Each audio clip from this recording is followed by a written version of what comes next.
Madame le recteur, Monsieur Philippe Desgouttes, représentant du président de la Commission nationale française pour l'UNESCO, Monsieur l'inspecteur pédagogique, cher Jérôme, Mesdames et Messieurs les enseignants, chers élèves, je suis heureux de vous accueillir ce matin grâce à Monsieur Philippe Bourdin, qui est le président de la Chambre de commerce et d'industrie de la région Hauts-de-France, dans ce bâtiment avant-gardiste qui, depuis 6 ans, est devenu une sorte d'annexe du lycée Madeleine Michlis.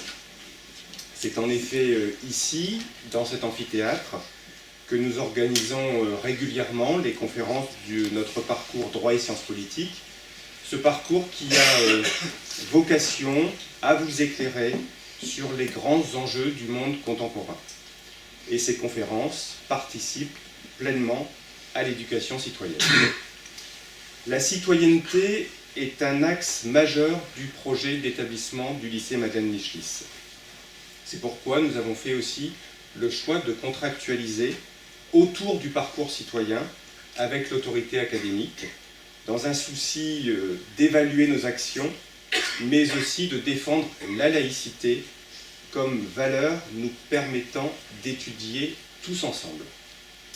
Et c'est la raison principale qui a motivé le choix de Madame le recteur de nous faire le plaisir aujourd'hui de vous accueillir, Monsieur le Président de la Commission nationale française pour l'UNESCO.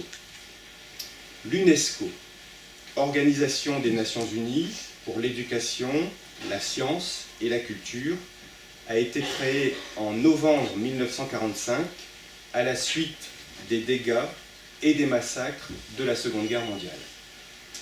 Quasiment 1 an et demi après le sacrifice de Madeleine Michlis. Votre institution, Monsieur le Président, porte quelque part le message aussi de vie de cette enseignante héroïque qui, par son sacrifice, a contribué, comme votre devise, à construire la paix dans l'esprit des hommes et des femmes. Peut-être aussi, Monsieur le Président, avez-vous été influencé par la proximité de notre lycée avec la cathédrale d'Amiens, qui est inscrite sur la liste du patrimoine mondial pour organiser votre étape amiénoise. C'est en tout cas un honneur de vous accueillir ce matin, et c'est un honneur pour les 3 classes de seconde, les secondes 5, les secondes 6 et les secondes 8, et les élèves de notre antenne Amnesty International, aujourd'hui réunis avec leur petit badge jaune. Permettez-moi aussi, Monsieur le Président, de citer, de remercier les enseignantes, Madame Casquina, Madame Cointe, Madame Delforge, Madame Legendre et Madame Valin, ainsi que les enseignants, Messieurs Boulnois et de Conin, qui ont accepté, et je peux le dire avec enthousiasme, d'amener leurs élèves aujourd'hui à réfléchir sur la citoyenneté mondiale. Permettez-moi enfin de formuler un vœu, c'est bientôt la période, que la réflexion de nos élèves aujourd'hui, dans ce champ très large qu'est le monde, leur permette de prendre conscience et d'agir pour que les plus fragiles d'entre nous deviennent ou redeviennent des citoyens. Je pense en particulier à ces hommes et à ces femmes aujourd'hui délaissés, à ces jeunes en échec, à ces habitants des villes et des villages qui peinent parfois à suivre le rythme imposé par les grandes métropoles, tous ceux qui en fait se sentent un petit peu regardés de haut, comme toisés ou méprisés.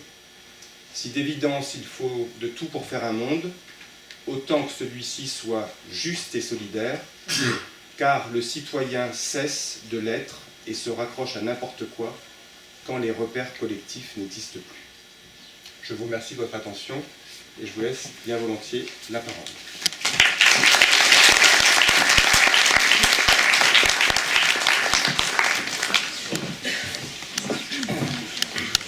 Madame la rectrice, monsieur le proviseur, monsieur l'inspecteur pédagogique, messieurs et mesdames les enseignants et enseignantes, chers étudiants. Voilà, je représente ici la Commission française pour l'UNESCO. Bon, ça ne vous dit rien, ne vous inquiétez pas, ça ne dit rien à beaucoup de personnes en France. Ça veut dire quoi? Ça veut dire tout simplement nous sommes les représentants de la France auprès de l'UNESCO. Alors, qu'est-ce que c'est que l'UNESCO? On vous l'a un peu dit, l'UNESCO c'est l'ONU. Alors l'ONU, vous la voyez à la télévision tous les jours, mais vous la voyez à New York, si vous regardez la télévision. À New York, effectivement, l'ONU se réunit, mais pour discuter de quoi? De la paix et de la guerre. Ça, c'est des questions effectivement stratégiques qui sont examinées à New York. Mais l'ONU, c'est un vaste réseau, un réseau de plusieurs instances spécialisées. Vous avez des instances spécialisées, par exemple, en droit du travail, on les trouve à Genève, et puis vous avez une instance de l'ONU qui siège en France, qui s'appelle l'UNESCO. C'est la seule institution de l'ONU qui a son siège à Paris. Ceci d'ailleurs est dû à un homme politique que vous avez dû connaître dans vos études, et qui s'appelle Léon Blum, grand homme politique français, qui était le chef du gouvernement du Front populaire en 1936. Et Léon Blum, en 1945, a négocié avec les Anglais et les Américains en leur disant, écoutez, vous avez gagné la guerre, nous avons gagné la guerre, et donc nous voulons avoir une instance de l'ONU en France. Et grâce à lui, nous avons l'UNESCO qui siège à Paris dans le 7e arrondissement. Alors l'UNESCO, vous allez me dire, qu'est-ce que c'est? L'UNESCO a une mission fantastique qui est inscrite dans son article 1, que je répète ici, on vous l'a déjà dit, mais je vous le répète car il est magnifique, c'est construire la paix dans l'esprit des hommes. Alors j'insiste beaucoup, c'est construire la paix dans l'esprit des hommes. Ça veut dire que nos anciens, qui avaient fait la guerre, la Deuxième Guerre mondiale, mais certains d'entre eux avaient fait même les deux guerres, la première et la seconde, avaient clairement compris que la guerre naît dans l'esprit des hommes. Si vous avez un esprit belliqueux, si vous avez un esprit guerrier, si vous avez un esprit qui n'est pas fait pour le dialogue, eh bien vous avez une tendance à aller au conflit et à la guerre. Donc il faut donc, pour prévenir la guerre, agir sur les esprits. Et donc l'article 1 de l'UNESCO dit que la mission de l'UNESCO est de construire la paix dans l'esprit des hommes par la coopération scientifique, éducative et culturelle principalement. Ça veut dire qu'effectivement, à l'UNESCO, à Paris, vous avez 195 pays qui se réunissent régulièrement à travers leur ambassadeur et qui discutent de sciences, de culture, d'éducation et même de communication. Et qu'est-ce qu'on y fait, vous allez me dire? On y fait quoi? On y réfléchit sur des objectifs communs. On définit des objectifs à atteindre en matière d'éducation ou de sciences. On met en place des normes pour protéger tel ou tel secteur. On met en place des conventions pour stimuler les coopérations en matière d'éducation ou de sciences. Comme vous le savez, l'UNESCO, par exemple, défend certaines zones naturelles, défend certaines richesses culturelles. Par exemple, vous avez des patrimoines de l'UNESCO. Quand vous promenez sur les routes de France, souvent vous avez patrimoine de l'UNESCO. Ça veut dire que l'UNESCO, effectivement, préserve et défend une église, une cathédrale, un parc naturel. Mais il n'y a pas que ça. Nous agissons dans tous les domaines, dont l'éducation, effectivement. Et en matière d'éducation, nous réfléchissons effectivement sur l'éducation au niveau mondial. Et en particulier, il y a 2 ans, tous les 15 ans, tous les 15 ans, l'UNESCO, si vous voulez, bâtit des objectifs à atteindre pour les 15 prochaines années. Et il y a 2 ans, l'UNESCO, à Paris, a adopté un document, Stratégie Éducation 2030, qui définit quels sont les grands objectifs à atteindre en matière d'éducation dans le monde entier, dans les pays riches et dans les pays pauvres. À savoir, effectivement, permettre un meilleur accès à l'éducation, réduire les inégalités, améliorer la qualité de l'enseignement. Et il y a quelque chose qui est apparu dans ce document, une nouveauté, c'est que l'UNESCO souhaite que nous développions l'éducation à la citoyenneté mondiale. Et c'est le thème de la journée d'aujourd'hui. Effectivement, ce concept est tout à fait nouveau. Nous voulons vous faire prendre conscience qu'il y a aujourd'hui et qui va se développer une citoyenneté mondiale. Alors, une experte de l'UNESCO cet après-midi vous expliquera ce qu'est la citoyenneté mondiale. Et nous avons la mission d'aller dans les territoires, comme on dit, pour propager ce nouveau concept. Alors, pour tout vous dire, l'opération que nous montons aujourd'hui à Amiens, nous l'avons montée à Clermont-Ferrand, à Bordeaux, à Reims, nous irons à Paris, Versailles, Nantes, Lyon l'année prochaine. Donc nous allons dans toute la France et nous rassemblons 100 à 500, 150 lycéens chaque fois pour parler de citoyenneté mondiale et de citoyenneté française. Car on ne peut pas parler de l'un sans parler de l'une. Et ce sera le thème effectivement de la table ronde de l'après-midi, l'articulation entre les deux citoyennetés. Car, vos professeurs vont vous y faire réfléchir, peut-être qu'il n'y a pas parfaite similarité entre les deux concepts, mais c'est à vous de voir. Donc voilà, nous sommes très heureux d'être parmi vous aujourd'hui. J'espère que vous vous intéresserez un peu plus à ce qu'est l'UNESCO. Je tiens à vous dire, j'en ai parlé déjà à vos professeurs et à ma directrice, que l'UNESCO est présente en général dans les académies par 2 réseaux. le réseau des écoles associées de l'UNESCO. Vous demandiez à vos professeurs de se mobiliser pour qu'ils mettent en place un projet pédagogique avec vous, interdisciplinaire, professeur de géographie, professeur de français, professeur de mathématiques, sur un sujet qui correspond à des sujets de l'UNESCO. Vous allez sur le site UNESCO, vous verrez l'objectif, droits de l'homme, respect de l'autre, dignité humaine, développement durable, défense du patrimoine. Et donc si votre école, avec vos professeurs et votre directeur d'établissement, définissent un projet, sur 3 ans en général, ils nous saisissent, on examine le projet et on vous donne le label École associée d'UNESCO. Ce qui vous permet d'intégrer un réseau mondial et d'avoir des échanges avec des écoles japonaises, américaines, russes, tchèques, et peut-être avoir des échanges d'élèves entre les diverses écoles. Donc c'est un réseau très important. Et le deuxième réseau que je souhaite mettre en avant, c'est les clubs UNESCO. Vos professeurs peuvent créer des clubs UNESCO. C'est-à-dire qu'en dehors des cours, vous pouvez avoir des clubs, vous vous réunissez avec vos professeurs et vous réfléchissez sur des thèmes unesquiens. Et donc vous faites une activité périscolaire, mais qui vous permet de vous ouvrir sur des thématiques mondiales, internationales et universelles. Car je finirai là-dessus, ne jamais oublier que l'UNESCO, et ça vous devez l'avoir en tête, c'est que la base de l'UNESCO, c'est qu'il y a des valeurs universelles. Il y a des valeurs sur lesquelles on ne transige pas.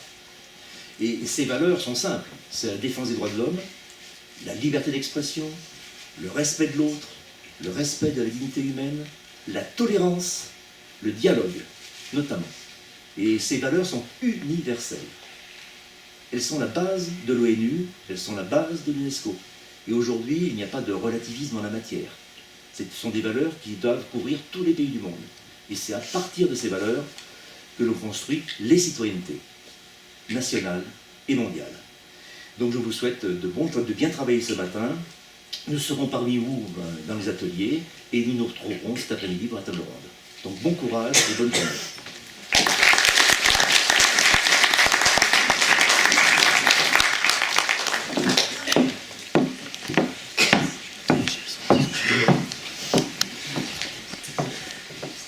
Monsieur le représentant du président de la Commission nationale française pour l'UNESCO, monsieur le proviseur, madame la proviseure adjointe, monsieur l'inspecteur, mesdames et messieurs les professeurs et chers élèves. Écoutez, c'est vraiment un grand plaisir de vous accueillir aujourd'hui dans l'Académie d'Amiens, dans ce bâtiment magnifique qui nous est mis à disposition par la Chambre de commerce et d'industrie Picardie, que je tiens vraiment à remercier, surtout si c'est devenu votre annexe, parce que finalement c'est une assez belle annexe, je l'avoue. Bon, je crois que vraiment ce bâtiment est à la hauteur de l'importance de l'enjeu, de l'importance des réflexions que vous allez mener aujourd'hui autour donc de la citoyenneté mondiale et de son articulation avec la citoyenneté française, comme vous l'avez rappelé. Alors je ne reviendrai pas évidemment sur tout ce que vous nous avez appris ou réappris sur ce qu'était la Commission nationale française pour l'UNESCO et notamment sur la stratégie éducation 2030 qui est, dont vous avez rappelé les différents enjeux. En tout cas aujourd'hui, bien sûr, l'objectif de la journée, c'est d'initier une réflexion collective sur la citoyenneté mondiale, son articulation avec la citoyenneté française et d'aborder les thématiques actuelles relatives aux droits de l'homme et du citoyen. Et Dieu sait qu'il y a beaucoup de sujets à discuter dans ce cadre. Alors aujourd'hui, je crois que vous êtes à peu près 150 élèves du lycée Madeleine Michelis, provenant donc, comme vous l'avez dit, de 3 classes de seconde, des élèves membres du club Amnesty International. Donc s'il y a un club UNESCO, je crois que ce serait une excellente idée. Et puis s'il y a un label UNESCO, je pense aussi que votre lycée le mériterait largement, vu son engagement bien connu autour des valeurs citoyennes. 6 professeurs sont impliqués dans cette action, tous volontaires. Vous les avez cités, je voudrais moi aussi à titre vraiment personnel les remercier au titre de notre institution. Alors 2 thèmes sont retenus et ils sont effectivement importants. Je crois que ce sont les élèves qui les ont choisis, si je ne me trompe pas. Donc migrants d'hier, d'aujourd'hui et de demain, citoyens du monde, et puis femmes et citoyenneté mondiale. Bon, les 2 thèmes, inutile sur ce territoire, inutile d'expliquer pourquoi ils sont si importants. D'ailleurs, j'en profite pour faire la publicité d'une certaine manière d'un livre qui m'a beaucoup marqué. Et je ne sais pas si vous l'avez lu, un livre d'Éric Emmanuel Schmitt, qui était d'ailleurs ici il n'y a pas si longtemps que ça, et qui s'appelle Ulysse from Bagdad. Et si vous avez l'occasion de lire ce livre sur justement le voyage d'un migrant, je crois que c'est vraiment, moi, c'est un livre qui m'a beaucoup touchée, je vous le conseille. Puis nos femmes et citoyenneté mondiale, on a beaucoup parlé des femmes et de ce qu'elles subissaient, parfois dans notre pays, pas plus tard que, je crois hier, on a eu une action et des prises de parole importantes sur ce sujet. Même dans notre pays, tout n'est pas rose pour les femmes, mesdemoiselles, messieurs, vous le savez, mais dans d'autres pays, cela est encore bien pire. Donc là aussi, il y a beaucoup de choses à faire en termes de prise de conscience et surtout d'action. Oui, l'UNESCO a fêté son 70e anniversaire en 2015. Vous avez rappelé pourquoi l'UNESCO a été créée. Vous avez rappelé que c'était un an après Madeleine Michelis. Beaucoup de souvenirs de violence, de racisme, de discrimination. Et maintenant, eh bien, est-ce que le monde est plus beau? Certainement pas. Les menaces ont changé, mais elles sont toujours là. Donc je ne peux que saluer l'engagement des élèves, des professeurs sur les thématiques qui seront abordées aujourd'hui, mais celles que vous abordez, je sais, au sein de cet établissement de façon très, très fréquente et très approfondie.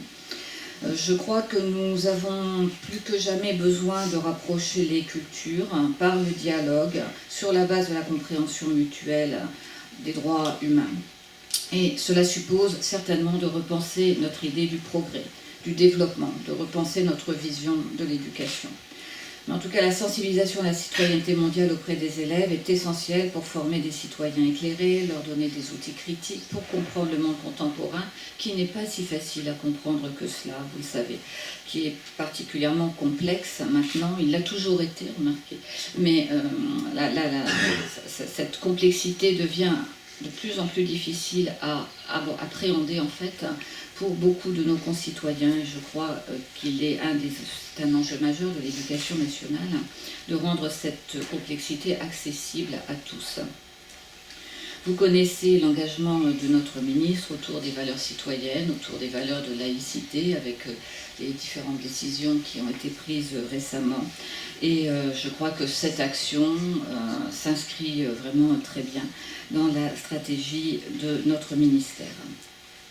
Alors vous allez avoir des ateliers thématiques ce matin, puis une table ronde avec la participation d'experts de l'UNESCO, donc c'est sur la citoyenneté mondiale, et un représentant de l'Observatoire de la laïcité, si je ne me trompe pas.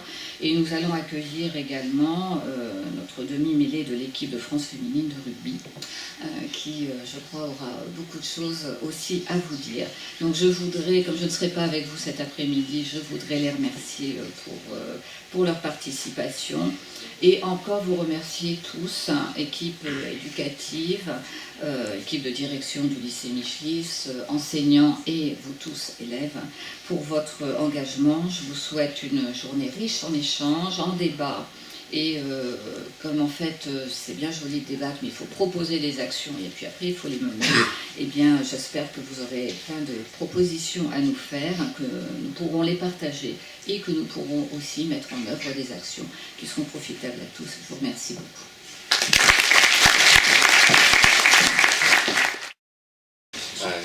Écoutez, je vais avoir le plaisir d'animer cette table ronde.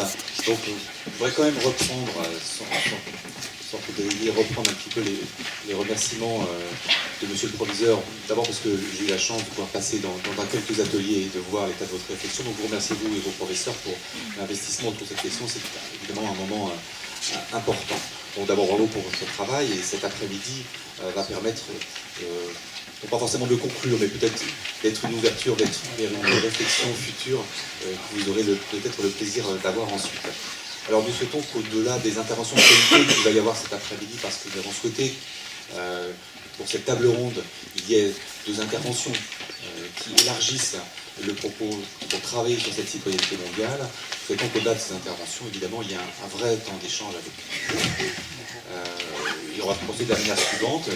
Dans un premier temps, on va laisser les rapporteurs des groupes nous dire en quelques mots ce qu'ils ont dit ce matin, les grandes questions qui sont ressorties, peut-être leurs impressions. Ça va permettre effectivement d'ouvrir par rapport à vos problématiques. Dans un deuxième temps, nous aurons 2 interventions, je vais les présenter après. Et puis ensuite, nous entrerons dans un temps de débat. J'ai repris un certain nombre de vos questions, mais que ce soit vraiment interactif. Il est, à mon avis, plus intéressant que ce soit vous qui preniez la parole. Bon, n'hésitez pas, j'ai bien que la première question sera la plus difficile, mais c'est qu'il y aura quelqu'un qui, évidemment, la posera. Alors, je vais d'abord vous présenter les intervenants de la table ronde que je remercie, au nom de Madame le recteur, au nom de M. le proviseur, d'avoir pris un peu de leur temps pour venir vous rencontrer dans cette belle ville d'Amiens. Alors, je vais commencer par la personne qui est située plus à ma gauche, M. Alain Quesnard, qui est conseiller d'État honoraire et membre de l'Observatoire de la laïcité. Alors, tout à l'heure, quand même, je lui demanderai, avant son intervention, de vous expliquer ce que c'est qu'un conseiller d'État, parce que peut-être que parmi certains d'entre vous, un jour, vous deviendrez conseiller d'État, après tout, pourquoi pas. C'est aussi un temps de rencontre de cette table ronde. Madame Lydia Ruprecht, vous êtes chef d'équipe de l'éducation à la citoyenneté mondiale au sein, si je ne me trompe pas, de la section de l'éducation au développement durable et de la citoyenneté mondiale au sein de l'UNESCO. Donc vous nous apporterez tout à l'heure un éclairage tout à fait particulier sur cette question. Monsieur Licoute, les élèves maintenant vous connaissent, ils vous ont vu intervenir ce matin et c'est vous qui aurez l'honneur de présider à cette table ronde. Et puis Madame Yana Rivo-Allen, je vous remercie très sincèrement d'être là, vous êtes très chargée, donc vous êtes demi-mêlée d'équipe de France féminine de rugby. C'est un honneur pour nous évidemment de vous recevoir. Alors ça se fait pas, mais je vais quand même le faire parce que vous êtes championne de France de rugby, vous avez gagné le Grand Chelem en 2014. Et puis peut-être que certains d'entre vous l'ont vu, en tout cas moi c'était mon cas. Vous êtes 3e de la Coupe du Monde de rugby aussi en 2014. Et vous nous apporterez votre éclairage justement sur ces questions, le regard de la sportive que vous êtes et qui est confrontée dans des rencontres à d'autres femmes notamment, d'autres étrangers dans ces rencontres qui sont des grands moments qui à mon avis répondent aussi à certains objectifs de l'UNESCO par l'échange qu'il peut y avoir lors de ces rencontres. Alors, on va donc commencer à vous dire en quelques mots, je dirais, les grandes interrogations et les points que vous avez soulevés pendant ce temps d'échange ce matin. Bonjour à tous. Nous, dans notre groupe, le groupe Amnesty, on s'est divisé en 2 groupes sur les 2 thématiques. Donc, il y avait d'abord pour les droits féminins et les migrants. Et donc, moi, j'étais dans le groupe des migrants et on s'est posé quelques questions par rapport au lien entre l'UNESCO et justement les migrants dans la citoyenneté mondiale. Et il y a quelques questions qui sont ressorties, donc on voulait savoir en fait quelles mesures sont mises en place actuellement pour améliorer le statut et les droits pour les migrants. D'accord. Merci. Deuxième... C'est tout ? C'est bien. Non, mais il y a d'autres questions. Alors allez-y. Peut-être pas toutes les questions maintenant, mais si, peut-être les plus marquantes. Est-ce qu'on voulait aussi savoir, parce que justement on a vu récemment qu'il y a eu de l'esclavage en Libye, donc avec les migrants, et on aimerait savoir si l'UNESCO a un rôle à jouer dans cette cause, et si oui, quel est son rôle et qu'est-ce qu'elle doit faire pour régler ce problème. On aimerait aussi savoir si l'UNESCO a des objectifs de développement durable notés en 2015 et est-ce qu'il comprend une idée d'aider les migrants et il me semble que c'est tout. C'est le gros de ce qui est ressorti. Eh bien, merci beaucoup en tout cas. Groupe suivant. Donc, allez,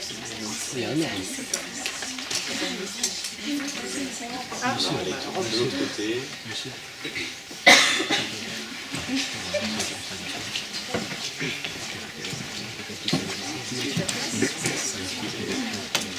Mademoiselle.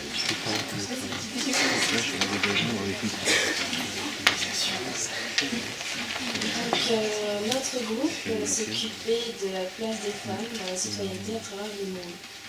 Alors ça a été très difficile En fait, la notion de citoyenneté nous a beaucoup dérangés parce que ça varie beaucoup en fonction des pays et on a été pas mal bloqués. Mais il y a quand même des questions qui sont ressorties. Alors il y en a beaucoup, donc je ne vais pas toutes les dire, pas tout de suite. Mais la première par exemple, c'était: les changements de loi suffisent-ils à changer les mentalités? Rapport aux femmes bien sûr. Et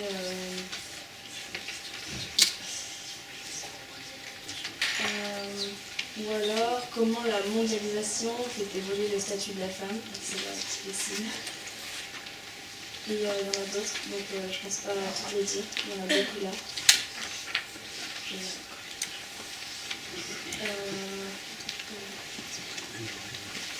Ou alors, comment le développement d'un pays influe-t-il sur la condition de la femme? Parce qu'on remarque que les pays ont beau être développés, comme c'est le cas en France, on remarque quand même beaucoup d'inégalités. Merci beaucoup. Finalement, vous n'êtes pas si bloqué que ça parce que vous avez des questions qui sont extrêmement importantes. Troisième groupe. Derrière vous.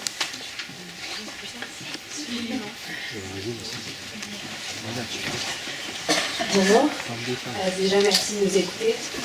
Nous, l'une des questions majeures que le groupe se pose, donc quels seraient les moyens mis en œuvre pour lutter contre la discrimination des femmes, mais aussi les violences des femmes dans la citoyenneté mondiale? Donc c'est l'une des questions qui a été beaucoup posée dans les classes. Voilà, merci. Les violences contre les femmes. Merci. Question extrêmement importante. Finalement, quoi, peut-être d'ailleurs l'éducation et la culture permettent de répondre à cette question. Bonjour déjà à tout le monde.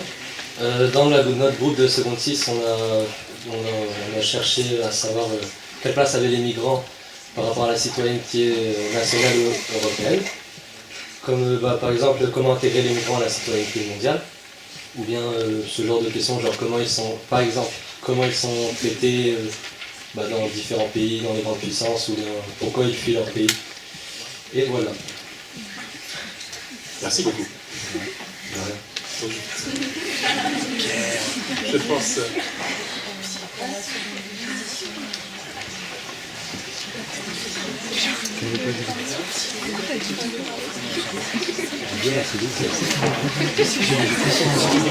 Mademoiselle. Bonjour, pour la seconde 5, on s'est divisé en plusieurs petits groupes et on a essayé de réfléchir à toutes les questions en même temps. Donc les questions qui sont le plus ressorties, c'est quels sont les freins, les obstacles à l'accès à la politique pour les femmes dans le monde, et comment inciter les femmes à s'impliquer davantage dans la vie politique, parce qu'on trouvait que c'était extrêmement important. Ensuite, on a aussi parlé de, pour régler les problèmes des migrants, peut-on envisager de créer la création des États-Unis du monde sous forme de fédération? Et la dernière question, c'était par rapport à l'UNESCO lui-même, c'est où et comment l'UNESCO trouve-t-elle les moyens financiers d'agir? Voilà. Merci. Une vaste question que la Fédération des États-Unis du monde.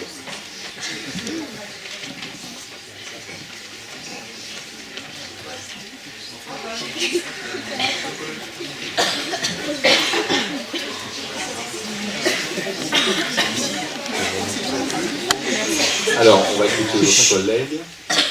Bonjour, alors notre classe de seconde 8 a choisi de travailler sur les deux thèmes.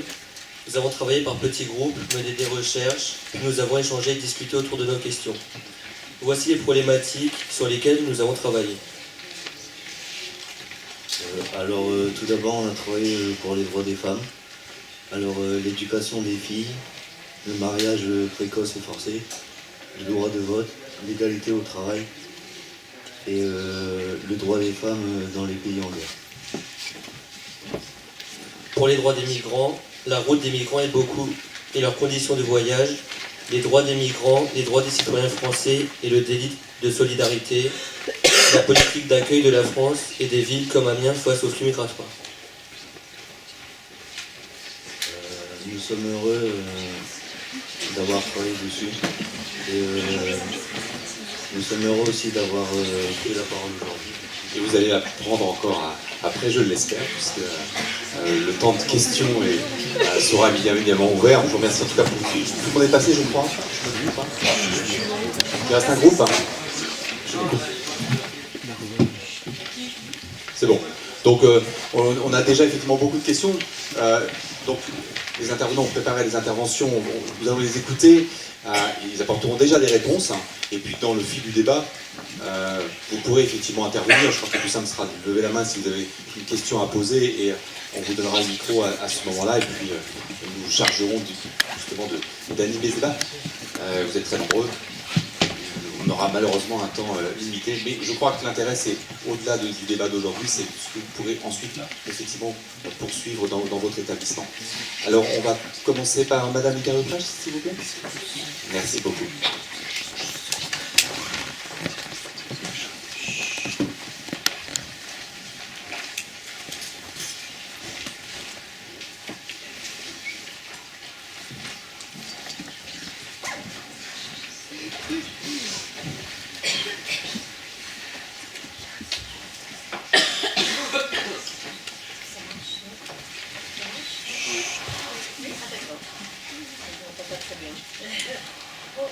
Voilà, je tiens à dire que c'était un plaisir d'être ici avec vous et qu'on vient de l'expliquer. Donc, je m'appelle Lydia Ruprecht et je travaille à l'UNESCO.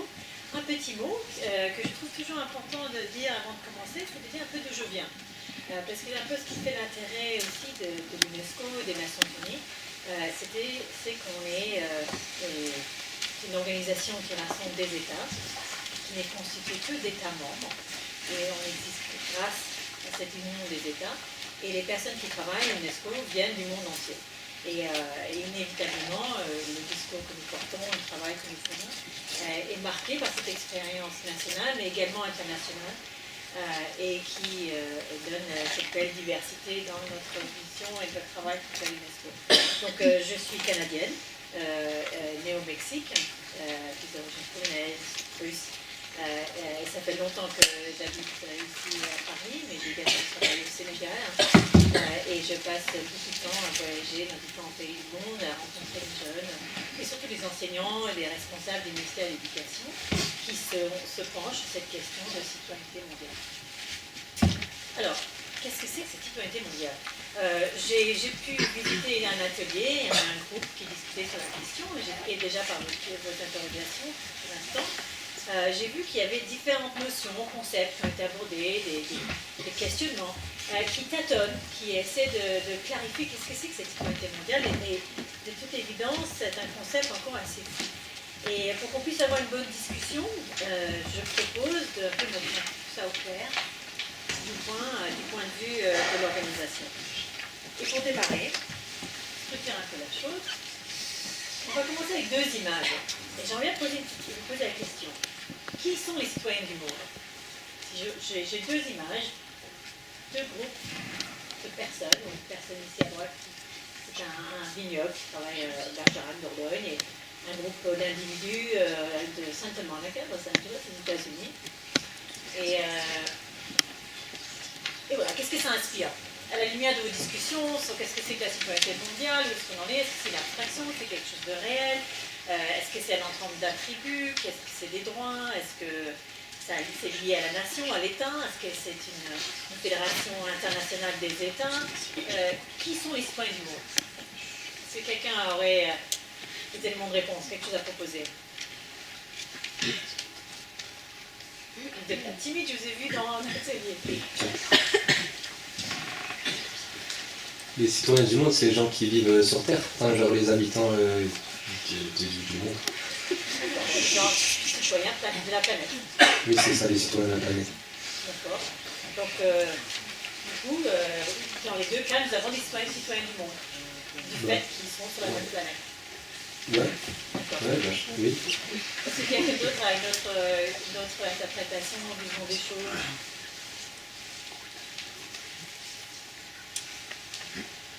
Oui. Attends, je te redonne le micro juste après.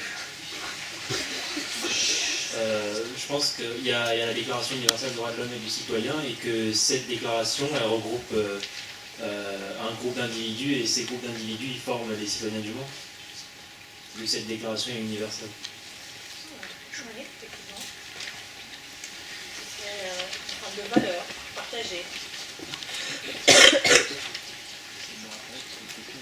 C'est des gens qui contribuent à la productivité dans le monde, qui participent à la vie civique. Donc ce côté d'engagement, c'est pas uniquement le fait de partager des valeurs, mais engagé. Productif, c'est-à-dire impliqué et qui participe à la construction de la société. Effectivement aussi. Dernière idée. Bon, on va s'arrêter là. Alors, et de m'apesanter sur ces photos, parce que souvent, quand je montre ces photos, il y a des réactions qui disent ah ben c'est évident, c'est le groupe aux États-Unis. Enfin, c'est dans la photo, c'est-à-dire, on va dire ah ben ces jeunes là-bas, ils sont connectés, ils savent ce qui se passe dans le monde, ils viennent peut-être d'ailleurs, ils ont plusieurs nationalités, ils voyagent,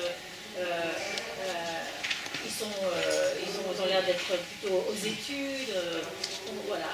Alors que la personne à droite, qui est ancrée dans son terroir, peut-être même pas d'Internet, commence à avoir une conscience de ce qui se passe dans le monde, qui est d'une autre génération, à une époque où peut-être on ne parlait pas des citoyennetés du monde, etc. Alors c'est souvent ce type de réaction. Je vois qu'ici, peut-être vous avez déjà vu autre chose grâce à votre atelier.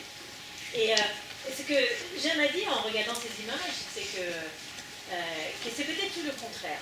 Que ces images permettent de s'apercevoir que derrière nos vies, là où on vient, nos apparences, nous sommes au quotidien et constamment marqués par des phénomènes de la mondialisation. Que l'on soit agriculteur dans un territoire, ici dans un territoire de France, ou en Afrique, en Algérie, au Vietnam, et on a sous l'apparence d'être déconnecté peut-être de cette conscience d'appartenir à un monde, à vrai dire, nous sommes nécessairement imprégnés de ces dynamiques de la mondialisation. Dans ce cas de ce vigneron, par exemple, c'est important de savoir, alors on a regardé un peu en choisissant cette image, on a dit, ben voilà, réfléchissons un peu, on voit que déjà ce vigneron qui travaille dans sa région, 30% de son exploitation part à l'étranger, que l'étiquetage de ses vins est déterminé par des normes internationales, il a un contact avec des institutions étrangères, que une grande partie de ces travailleurs saisonniers qui l'aident à exploiter son vin, ses vignes, proviennent de l'étranger.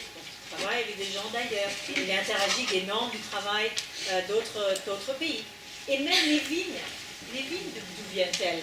Si elles ne sont pas également peut-être un peu citoyennes du monde, parce qu'on avait découvert que même les vignes de France sont des greffons américains.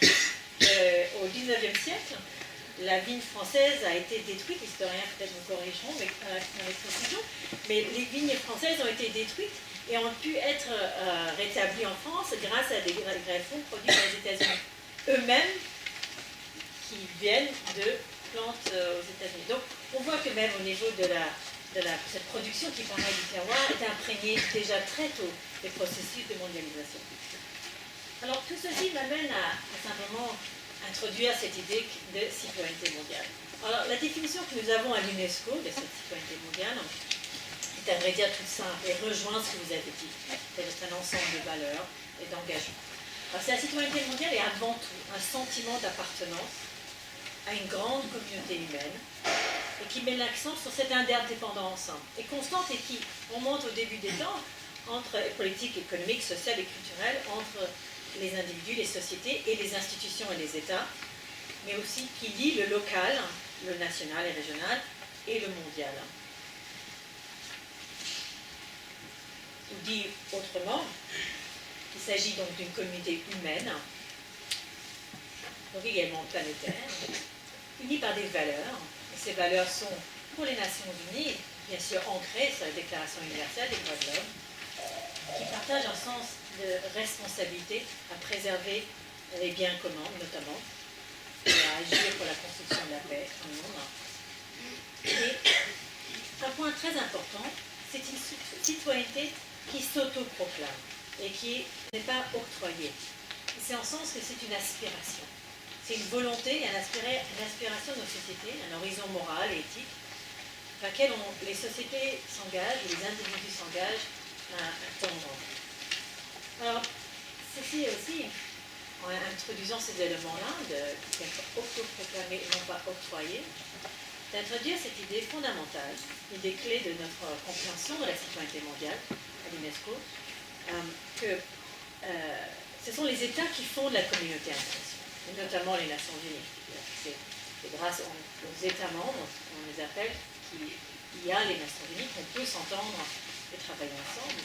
Mais cette communauté des États ne suffit pas à construire la paix.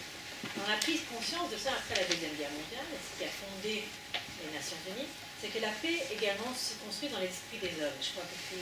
Dégout avait cité cette devise qui est au cœur des mandats de l'UNESCO, que les États membres du gouvernement signent les accords, signent les conventions, on met fin aux conflits, et il y a des accords économiques qui se construisent, comme en Europe, et c'est fondamental pour construire la paix.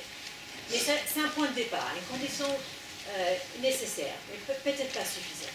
Et qui a besoin aussi de créer des solidarités entre les individus, en rapprochant les êtres. Et alors, pour l'UNESCO, ça passe par l'ensemble de choses, bien sûr, la collaboration, les échanges, cette idée de construire un patrimoine culturel universel, partagerait tous, qu'on valoriserait tous, mais surtout et avant tout par l'éducation. L'éducation au sens large. C'est un moyen fondamental. Alors, ça veut dire, ça serait que les systèmes éducatifs, dans les écoles, les institutions, mais aussi l'éducation en dehors de l'école, le sport ou les activités culturelles, développent certaines compétences, des valeurs et des connaissances qui favorisent d'abord le respect des droits de l'homme, cette idée fondamentale de justice sociale, de solidarité, de respect de la diversité, de l'égalité entre hommes et femmes, voilà le lien aussi avec les discussions que vous avez eues ce matin, qui font que chacun d'entre nous devenant ainsi des citoyens du monde responsables. Et ainsi aussi également nous permettent d'exercer nos droits, mais aussi de s'acquitter de ses devoirs et de ses obligations vis-à-vis de son prochain dans sa communauté, dans sa nation, mais aussi son prochain monde. Certains ont résumé ce type d'éducation, donc l'éducation à une citoyenneté mondiale, à 4 grands ensembles d'éducation. C'est-à-dire qu'on ne peut pas être vraiment éduqué à devenir un citoyen du monde si on n'a pas d'abord une connaissance de soi-même, qui nous sommes dans notre diversité aussi, parce que nous sommes tous différents. Chacun de nous a différentes allégeances, appartenances, d'identité, de culture, de religion, d'histoire familiale. Donc apprendre à connaître soi-même, à connaître donc aussi les autres, mais apprendre à connaître soi-même. Il s'agit d'apprendre à connaître tout simplement, c'est-à-dire capable d'apprendre tout au long de sa vie, parce que l'aspect société évolue, on le voit avec les nouvelles technologies, n'est-ce pas, que les choses vont très vite, l'information, les compétences que j'ai dû apprendre à l'école ne sont pas les plus celles que vous allez apprendre aujourd'hui, et je dirais même que ça s'accélère. En 4, 5, 6 ans, les compétences, le métier change, donc il faut apprendre à apprendre tout au long de sa vie, donc apprendre à connaître. Il s'agit d'apprendre à faire, de mettre en application tous ces savoirs conceptuels, ces pratiques. Et dernièrement, ce qu'on a tendance à oublier dans le système éducatif, c'est apprendre à vivre ensemble. C'est cet apprentissage qu'on apprend souvent dans les familles, ou dans l'interaction avec les copains, les amis, à l'école, au travail. C'est apprendre à vivre ensemble. Mais on s'est aperçu que ça se faisait peut-être pas comme il fallait, et peut-être pas à la hauteur de nos attentes, étant donné la situation. On parle des conflits, on parle d'extrémisme violent, la radicalisation qui mène dans la violence. Il y a une défaillance à apprendre à vivre ensemble, qui est le dernier pilier fondamental de cette éducation, la citoyenneté mondiale. Je passe un peu sur quelques éléments. Alors concrètement, ça veut dire que dans l'éducation qu'on cherche à promouvoir dans tous les pays du monde, 195 pays, avec 6 ans moins de succès bien sûr, on fait en sorte que les élèves apprennent à comprendre les dynamiques mondiales, ils ont des capacités d'analyse critique, de comprendre ces dynamiques, qui partagent ce sentiment d'appartenance et ces valeurs communes, ancrées sur les déclarations des droits de l'homme, et qui développent aussi des compétences très pratiques à s'organiser, s'impliquer, un peu comme ce que vous faites avec le club Amnesty International. Une façon de s'organiser, les premières étapes d'une citoyenneté nationale et mondiale. Enfin, d'être des citoyens engagés et responsables. Alors, cette vision que l'UNESCO a de la citoyenneté mondiale et de l'éducation à la citoyenneté mondiale n'est pas né de nulle part, est né du fait que déjà les États, encore une fois, les États du monde se sont réunis, ont fait le bilan en 2015 de l'avancée de l'éducation et sont arrivés au constat que il y avait des progrès en ce qui concerne l'accès à l'éducation dans le monde, qu'il y avait plus d'enfants qui avaient accès à l'éducation, peut-être moins les filles, et surtout dans les enfants dans les zones de conflit, mais globalement l'accès à l'éducation s'améliore.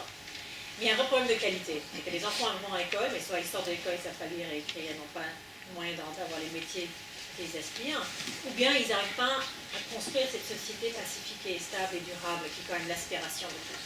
Donc il y a besoin de s'interroger sur qu'est-ce que est le contenu et la qualité de l'éducation. Et c'est ainsi qu'est née cette notion d'éducation aussi, de citoyenneté mondiale, qui se penche sur le pourquoi l'éducation. L'éducation doit avant tout aider à chacun de participer, contribuer à la société de manière constructive et participer à établir la paix. L'UNESCO, dans ce cadre-là, nous sommes en tant que plateforme internationale, nous faisons du plaidoyer au niveau mondial auprès des ministères de l'éducation, des ministres, des responsables de l'éducation, des éducateurs, des institutions qui forment des enseignants, avec des associations, des ONG. Nous établissons aussi des normes, des directives, des standards, des conventions internationales, et nous faisons beaucoup de formations, de renforcement des capacités. Donc que tous ces acteurs, qui sont clés dans cette éducation-là, se sont habilités en confiance pour mettre en place l'éducation. Alors on développe, on a des sites web avec des ressources, on a des manuels, des guides, des cartes de référence, des compétences, tout ça d'outils très techniques qui sont la base de ce travail. Voilà, je m'arrêterai là. Merci.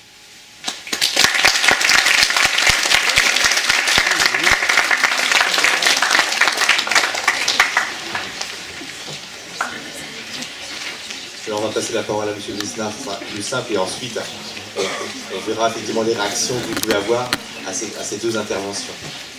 Bonjour à tous. Comme l'a dit la secrétaire Émilie, je suis conseiller d'État. Alors le conseiller d'État a deux rôles assez différents mais complémentaires. Il aide le gouvernement dans la préparation des lois, donc avant qu'elles soient votées par le Parlement, et aussi il juge des litiges entre les personnes privées et les personnes publiques. Par exemple, si vous avez un conflit avec le maire qui mérite d'être judiciarisé, il va d'abord devant le tribunal administratif, puis devant la cour d'appel, et puis ensuite devant le Conseil d'État.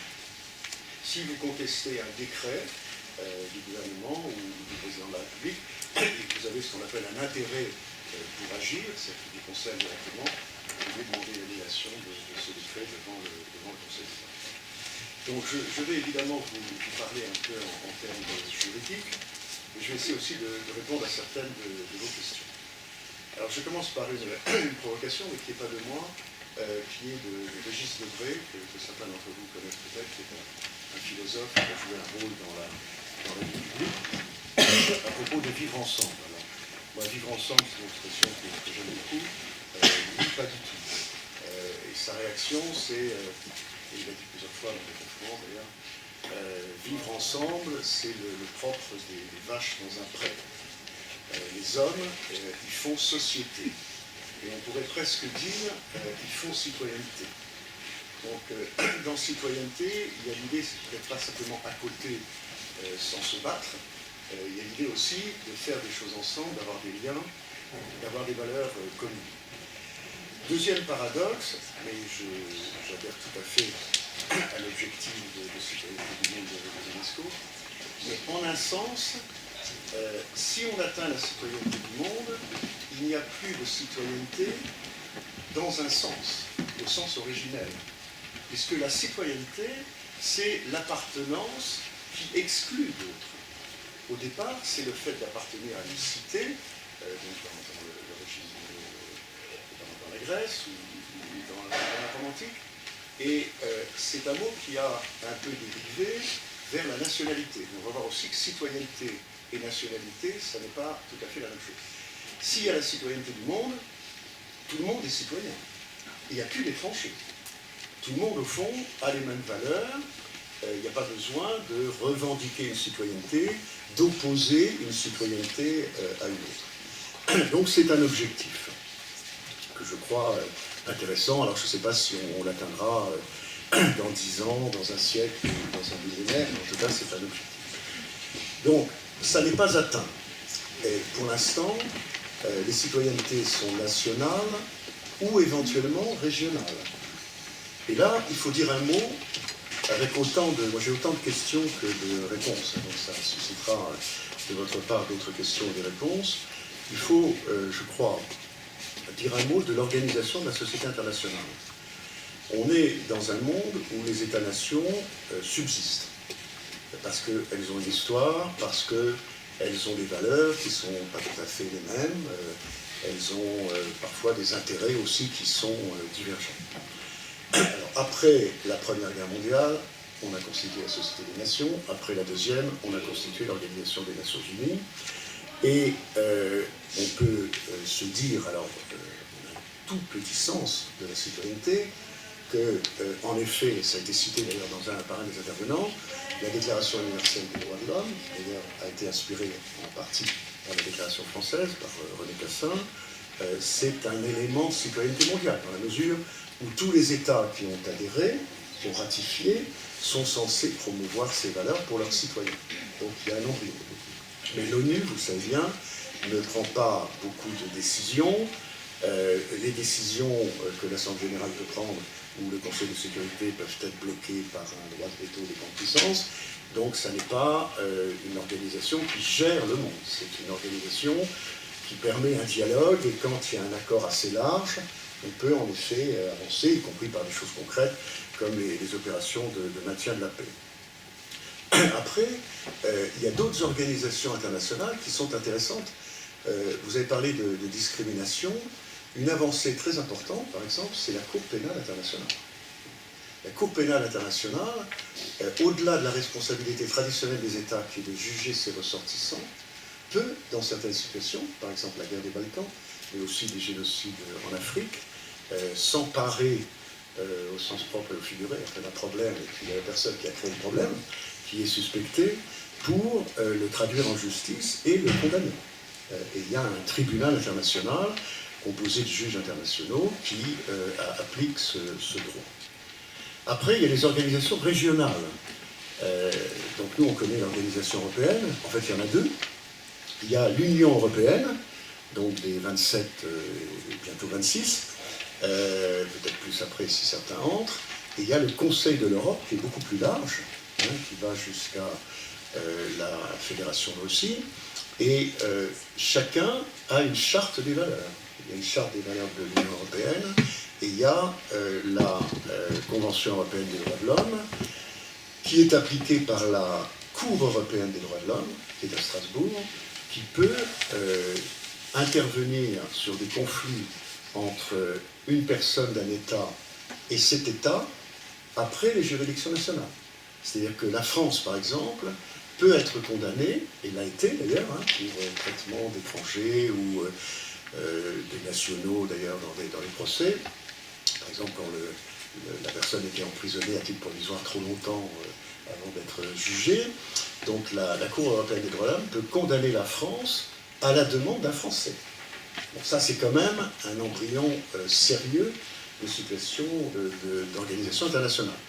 Et d'ailleurs, ce qui montre que le mot est très polysémique et pas très clair, on va essayer de le définir un peu après, il y a une citoyenneté européenne. Ça c'est clair, alors c'est une notion juridique. Et elle se manifeste comment? Sur les passeports, c'est marqué Union européenne, et une des composantes de la citoyenneté, c'est le droit de vote. Et donc en général, le droit de vote est accordé aux nationaux et pas aux étrangers, c'est même une des caractéristiques.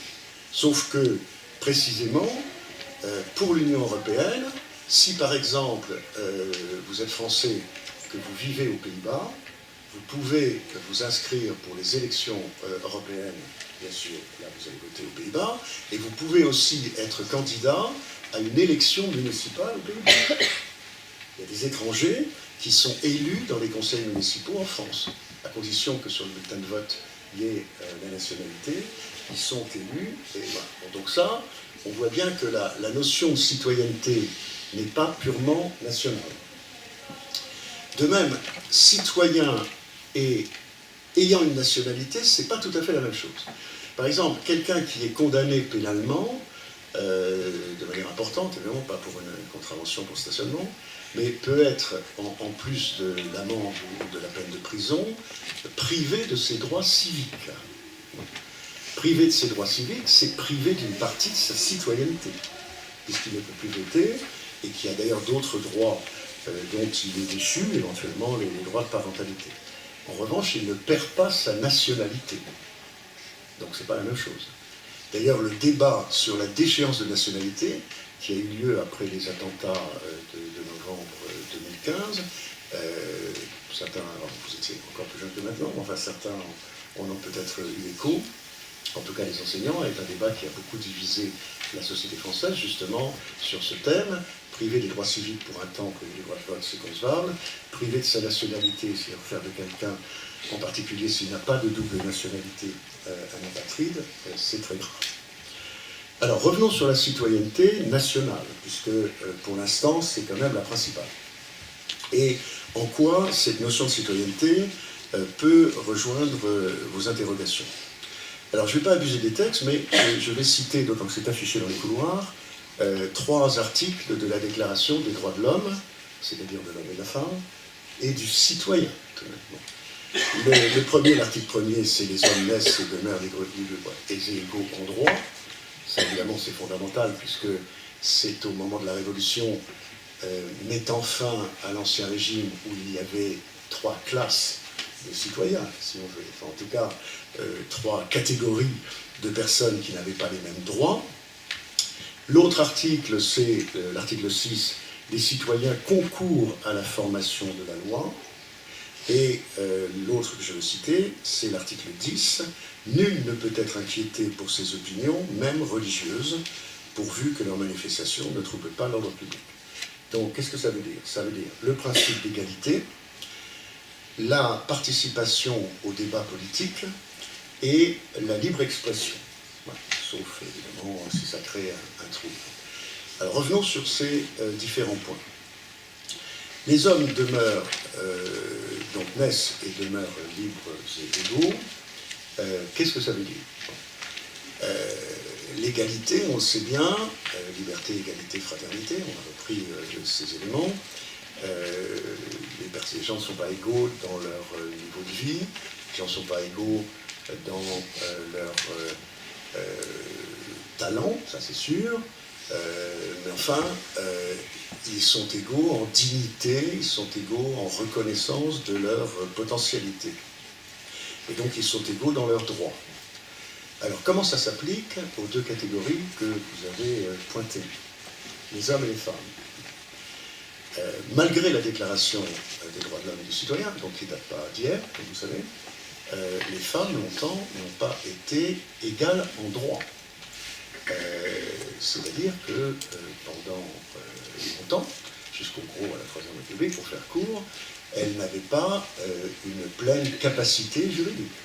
Elles devaient avoir l'accord du mari ou l'accord du père pour faire un certain nombre d'actes juridiques. Donc il y avait une distinction dans les droits de chacun. Au sein du couple et vis-à-vis des enfants, il y avait aussi une distinction. Le père de famille, dans le code civil, c'était pas la mère de famille. Donc ça, on a peu à peu, mais on y a mis du temps, il faut le dire objectivement, réglé ce problème de l'égalité théorique, de l'égalité juridique. Alors après, il y a les droits théoriques et les droits réels, et la réalité. Bon, il faut commencer par l'égalité des droits théoriques, sinon on ne peut pas avoir les droits réels. Mais après, ça ne suit pas nécessairement. Et donc, moi j'ai noté dans les questions que je n'ai pas entendues, mais dont j'ai vu certaines, qu'il y avait en effet la question des salaires, la question de la femme au travail, la question de la femme dans la vie politique, etc. Bon, donc ça, c'est un sujet qui est vaste, qui nécessite toute une politique éducative, c'est là qu'on rejoint l'UNESCO. Puis là, on parle de la France, évidemment, c'est pire dans un certain nombre d'autres États. Sur les migrants, ça c'est un point important, parce que je disais, la citoyenneté, tant qu'elle n'est pas mondiale, elle exclut. Donc l'étranger, par définition, il n'est pas citoyen. Donc ça, c'est pas choquant en soi, tant qu'il y a des États-nations, que les étrangers ne votent pas, encore qu'on y reviendra, ça pourrait s'imaginer dans certaines limites, mais ils ont tout de même des droits. Je veux dire, le non-citoyen n'est pas dépourvu de droits. Alors, qu'est-ce qui garantit les droits des étrangers?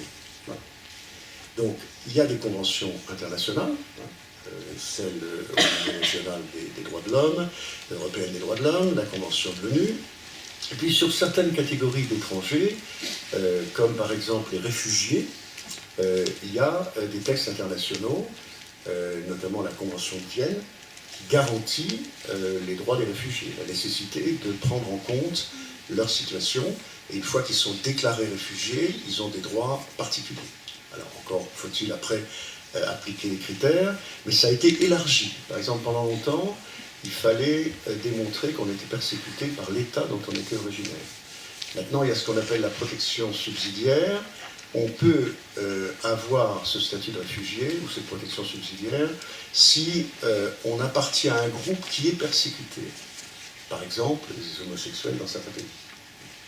Bon, donc, il y a aussi un embryon de reconnaissance des droits des non-citoyens. Après, dans l'égalité, il y a aussi une question importante, surtout pour nous Français, qui est la diversité.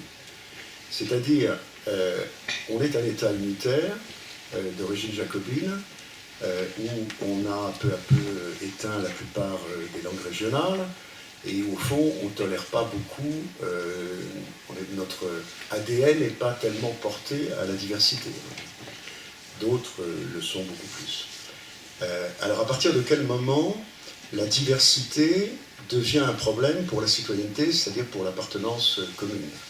C'est une question.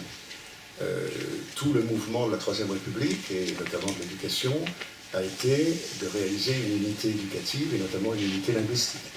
Certains ont considéré, et il y a eu une part de retour en arrière, que cette sorte d'exclusion des cultures régionales n'était pas nécessaire pour qu'il y ait une citoyenneté française.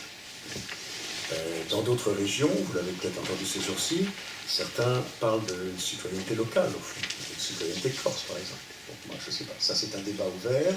Est-ce que, alors il y a la question bien sûr religieuse, il y a des pays où il y a une religion d'État, nous on est sur un système de séparation et de neutralité des personnes publiques, donc on a sa liberté religieuse, mais dans certaines limites, notamment dans certains endroits comme l'école. Donc les citoyens ne sont pas tous pareils, égaux ne veut pas dire semblables, mais il ne faut pas prendre prétexte des différences légitimes pour créer de nouvelles discriminations. Bon, ça c'est pas facile, c'est-à-dire dans le concret, ça pose beaucoup de problèmes. Après, il y a la question de la participation à la vie publique. Alors, donc il faut participer à l'élaboration des lois, ce qui n'est pas simple, puisque des lois, il y en a tous les jours, que beaucoup sont quand même très particulières et intéressent une catégorie de la population. Alors, on participe comment? On participe par les élections. Donc, périodiquement, on désigne des représentants. Est-ce que c'est un mode qui est suffisant, qui est pertinent au moment où il y a les réseaux sociaux, les enquêtes d'opinion, où au fond on élit sur un programme qui a été conçu dans le passé, et puis dans les 5 ans pendant lesquels il s'applique, il y a plein de problèmes nouveaux. Donc ça pose le problème de la participation des citoyens, des associations, des référendums à la Suisse, ou du contrôle des élus. Enfin, là c'est la citoyenneté, démocratie. Ces deux mots qui sont très proches. C'est pas tout à fait la même chose, mais il y a certainement un besoin de rénover la démocratie. En tout cas, il y a certainement une crise de la démocratie représentative. Alors, les femmes et les étrangers.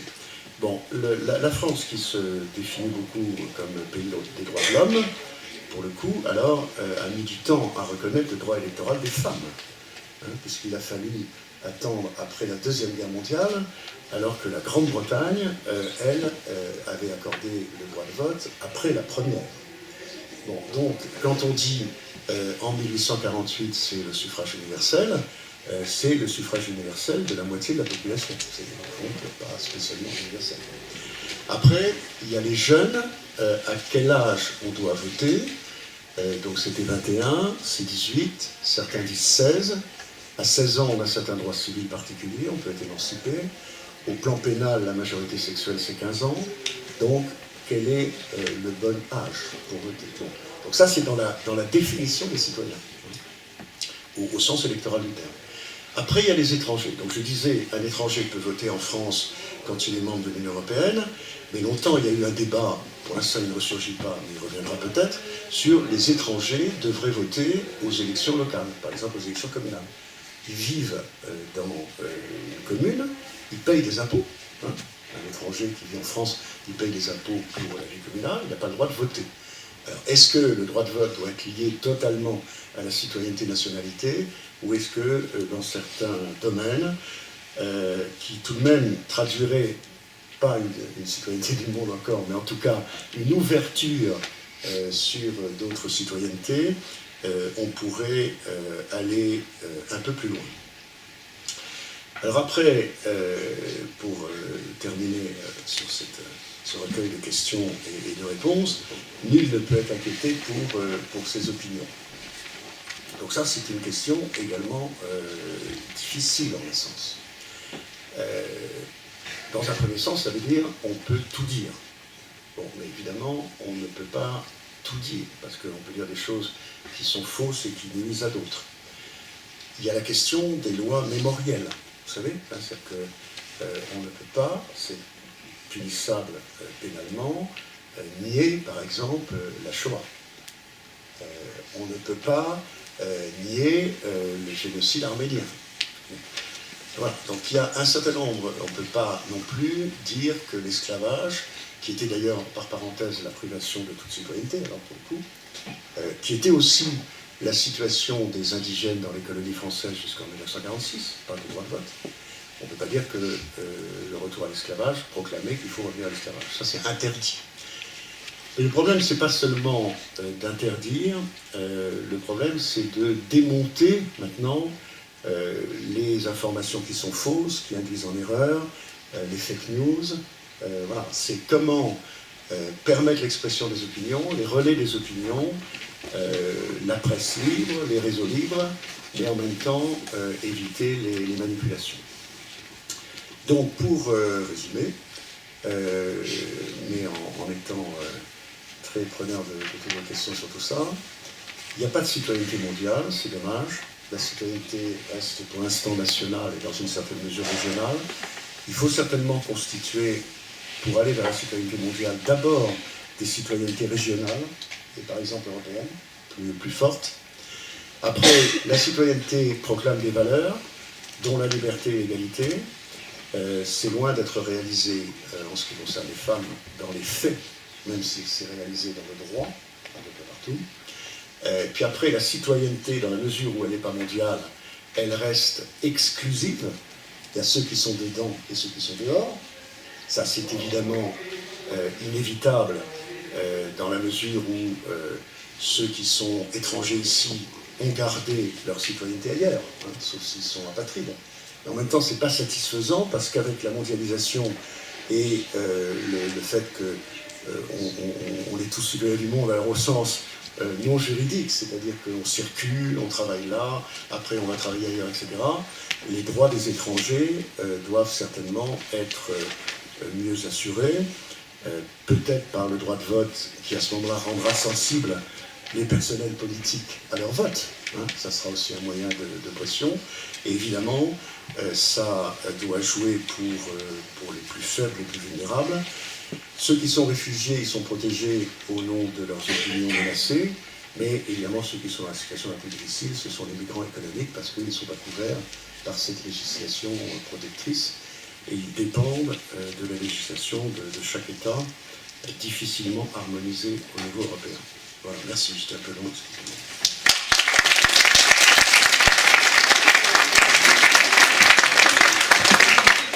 Merci beaucoup pour cet éclairage juridique qui a déjà répondu d'ailleurs à un certain nombre deux questions. Il y avait une question, on y reviendra peut-être d'ailleurs tout à l'heure, parce que c'était les grandes étapes pour instaurer une citoyenneté mondiale. Vous avez déjà apporté deux éléments de réponse, mais on y reviendra.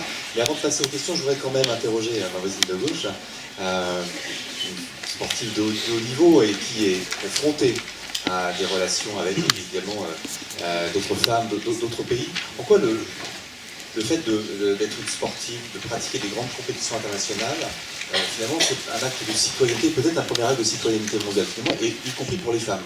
En quoi effectivement votre sport ou votre pratique sportive permet cela? Bien déjà, dans le cadre du rugby, vous savez tous que c'est une pratique qui, dans la société qui est plutôt reconnue dans le domaine masculin. Donc le fait d'être une femme et de pratiquer une activité qui est masculine, déjà c'est un premier pas pour montrer que oui, on peut être une femme, mais on n'est pas faible, on peut pratiquer un sport qui est assez dur comme les hommes le font, à égalité. Donc c'est un premier pas, par rapport à ça. Ensuite, le sport que je pratique, communément vous avez dû entendre, véhicule énormément de valeurs, la solidarité, le respect, et ça c'est des valeurs qui sont partagées par toutes les sportifs que je peux rencontrer à côté.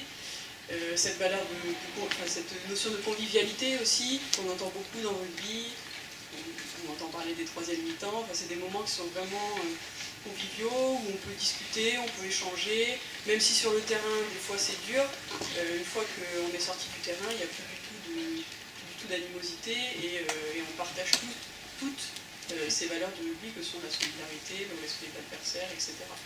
Donc ça c'est une seconde... un second point pour expliquer le concours à la construction de citoyenneté en acte, en fait. Et que ce soit avec tout le monde. Vous avez évoqué effectivement des grandes compétitions, vous avez participé à la Coupe du Monde de rugby. On dit souvent que les Jeux Olympiques, d'ailleurs je crois ont un droit particulier parce que souvent au moment où les Jeux Olympiques sont organisés, il y a une législation un petit peu particulière au sein même du village olympique. En quoi ces grandes compétitions sont des lieux qui peut-être permettent des échanges entre des femmes, entre des citoyennes? Est-ce que ça favorise réellement, parce qu'on a cette image, est-ce que ça favorise réellement les échanges, la découverte de l'autre, de l'altérité? Alors là, je n'ai pas d'expérience personnelle puisque je n'ai pas eu la chance de vivre les JO.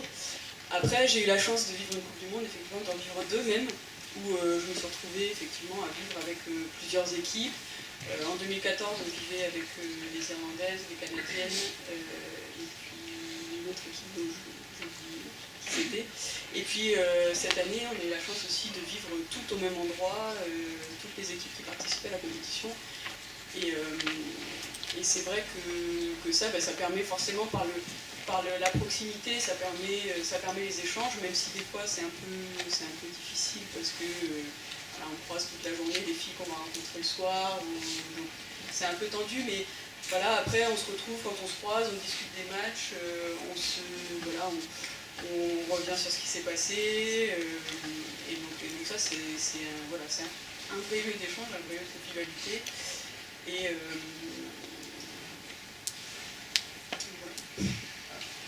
on a l'image de cette coureuse, alors peut-être pour les professeurs plus que pour les élèves, parce que vous ne vous en souvenez pas, mais c'est cette première coureuse afghane au lendemain de la libération de l'Afghanistan qui avait couru avec effectivement un voile.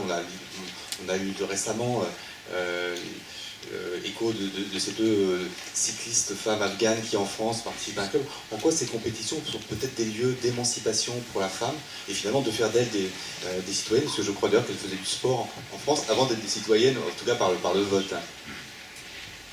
Tout simplement parce que ça leur donne, alors si on revient sur les JO, pas forcément uniquement sur le cas de ces cyclistes afghanes, déjà les JO, ce qu'il faut savoir c'est qu'il y a des quotas, c'est-à-dire que pour chaque région du monde,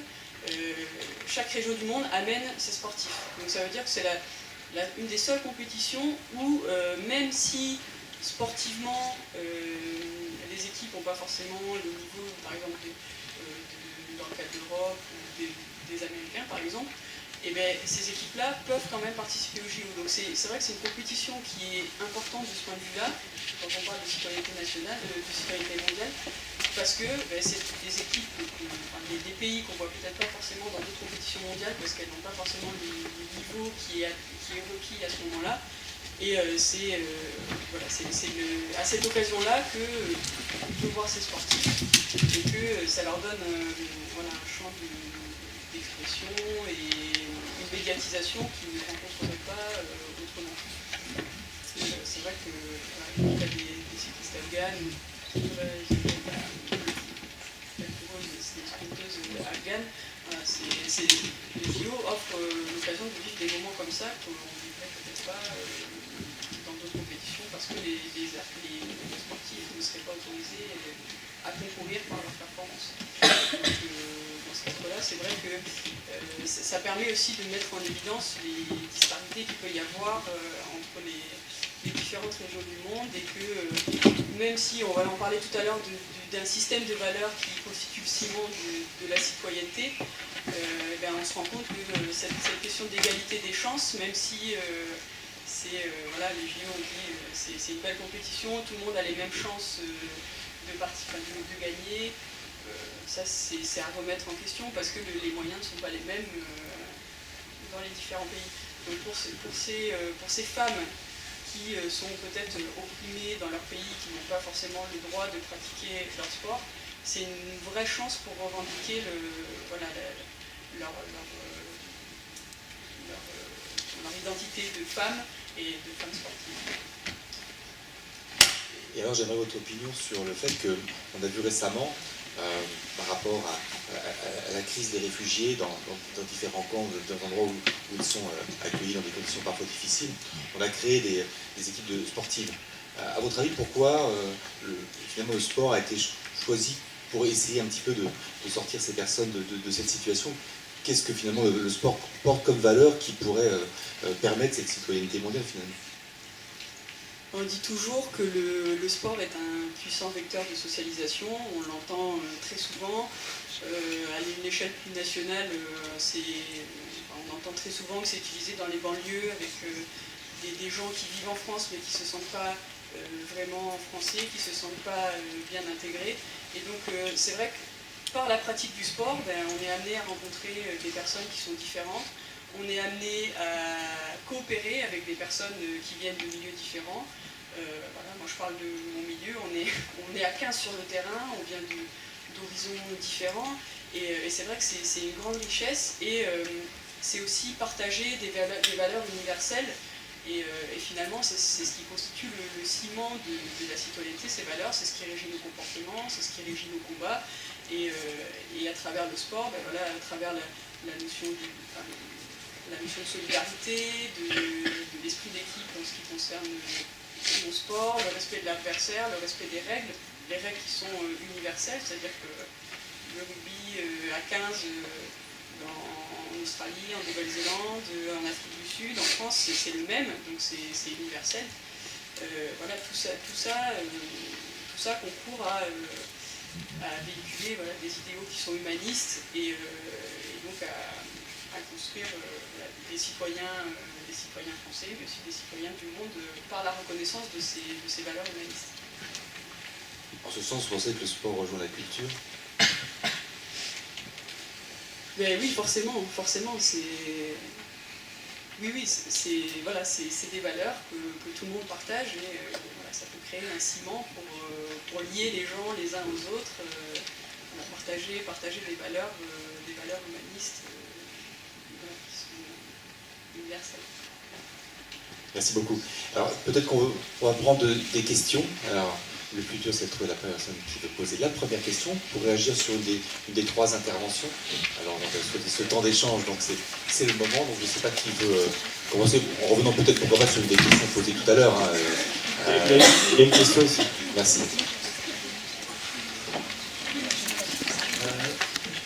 Donc c'est pas une question qui va vraiment être en thématique avec les deux grands sujets abordés sur cette journée, mais on l'a vu, parce que tout à l'heure on parlait des fonds, des budgets de l'UNESCO, et on a vu en fait aujourd'hui en faisant des recherches que les États-Unis avaient la majeure partie des fonds, donc qui s'élève à hauteur de 22%, et j'aimerais savoir si aujourd'hui, sachant que Trump a décidé que les États-Unis se retiraient du budget, il y avait des répercussions sur les actions qu'allait mener l'UNESCO par la suite. Alors on est complètement dans le sujet, je crois que c'est important, parce que la citoyenneté mondiale, s'il n'y a pas quelque chose qui nous structure, donc je ne sais pas qui vous devez répondre, même pas. Oui, on peut peut-être prendre une autre question. Sur le...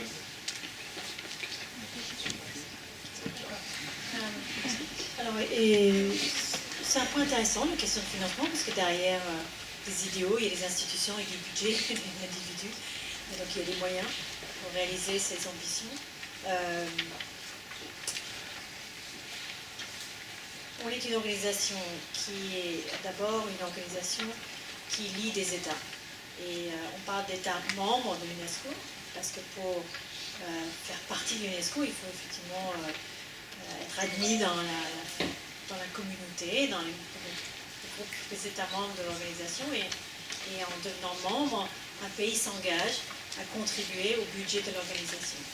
Il y a une formule qui permet de savoir quelle est la part de son revenu national ou en pourcentage, une somme d'argent qui est versée à l'organisation pour réaliser son programme.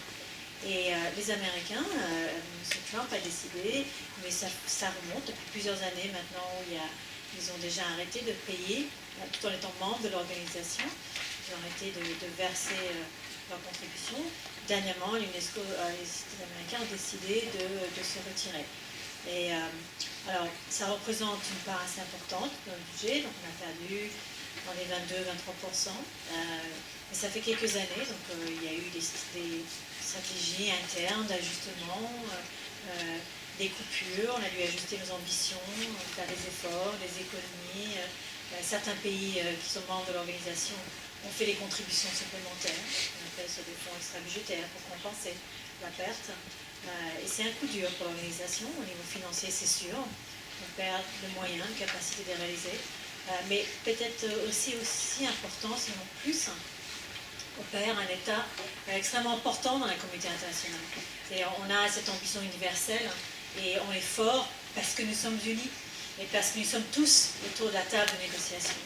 Si on n'est plus les Nations Unies, si nous ne sommes plus tous unis en tant que nation autour de la table.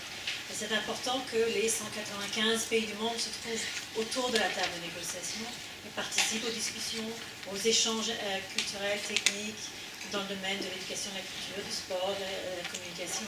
Et donc, nous regrettons, nous sommes tristes de voir les Américains se retirer, qui s'étendaient des partenaires aux États-Unis, qu'on avait un plaisir avec qui travailler. Et nous espérons d'ailleurs continuer, mais autrement. Donc voilà, ça a des conséquences sur l'organisation, mais ne perdons pas espoir. Il y a déjà eu des retraits, des retours. Donc on espère que les Américains reviendront parmi nous.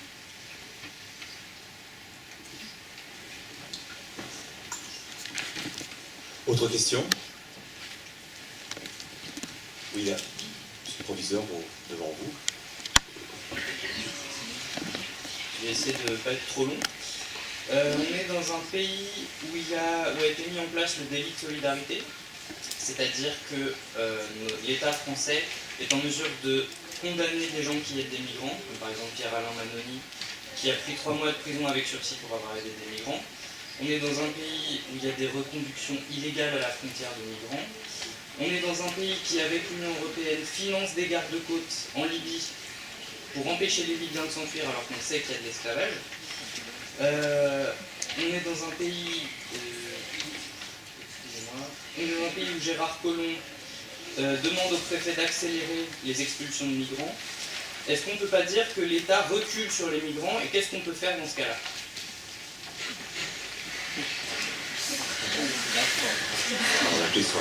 C'est à la fois juridique, politique et autres, donc vous pouvez peut-être apporter des explications.